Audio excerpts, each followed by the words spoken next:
I will never forget the experience of shooting this season of Westworld. You just never know what to expect until you're there, and then you see it, and it's just so much more amazing than you could have ever conceived.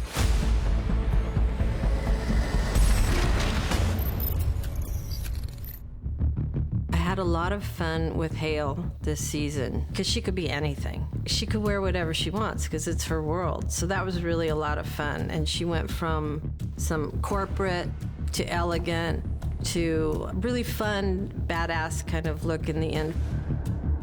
This show is incredible because not only is it centered around robots, but a lot of the technologies we use are so futuristic. Like today, we're surrounded by cameras and TV screens that make up an entire world, which they've turned into Times Square.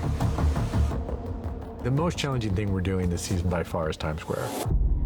A real-life environment with big depth, reflective surfaces, LED screens, people, background, the whole deal. It's something that needs to feel like a real environment, that needs to feel like something that we know, that feels familiar, but also futuristic. The challenge of natural light and buildings and trees and foliage and all those different things tying together. You know, we really did try and do something that's one of the hardest things to do. In order to control Times Square and to show the progression that we thought was appropriate for the story, Jay Worth and the visual effects team pitched that we use the volume, which would allow us to really create a space that was different and unique and could show a Times Square that didn't exist. One of the ideas that I had was that all of the billboards and the commercial content, which is no longer needed since all the humans are controlled by Hale, could give way to a digital version of Central Park.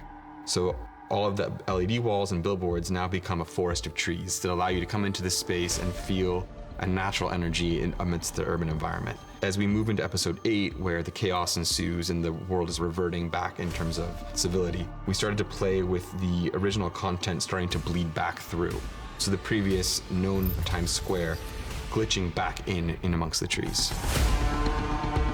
This is something that we have to plan way ahead of time, because knowing which way the directors want to look and which way they want to shoot is very helpful so that we know exactly what we have to do to this asset to make it look great.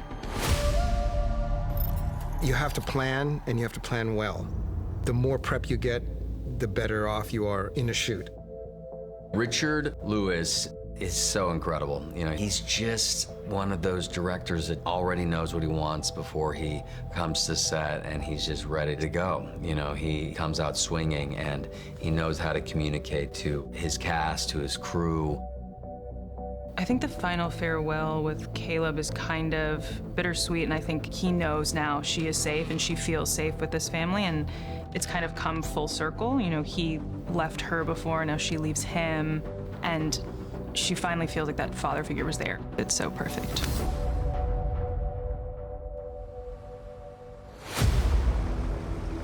She essentially decides to take herself offline, and funnily, it was something that I'd kind of been thinking about a lot, because I think almost since the character was introduced, I always thought that she was courting a very painful and gruesome death.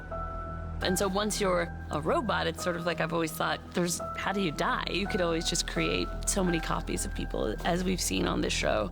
And so I've always thought it would be really fascinating to see someone who has the potential to be immortal, that has the potential to rebuild themselves and rebuild themselves better, elect to make that choice themselves. And in this case, she does it in a sacrificial way. And selfishly, it's like, I love the character, whatever her foibles are. And it was really a beautiful scene to shoot because we were at the Hoover Dam, which is just like an astounding location, really beautiful. And I thought a lot about what it must have felt like for her, this moment of freedom, in a way, of being inside of nature and quiet. It felt very peaceful there. And so, yeah, it was a peaceful way for her to go, which I think is interesting. By the end of the season, I think of her as a very noble character. Her reign is challenged, but in the end, she makes a choice to not continue her own story. And I think that's her way of stepping off of this loop. And she's handing the story over to someone else now.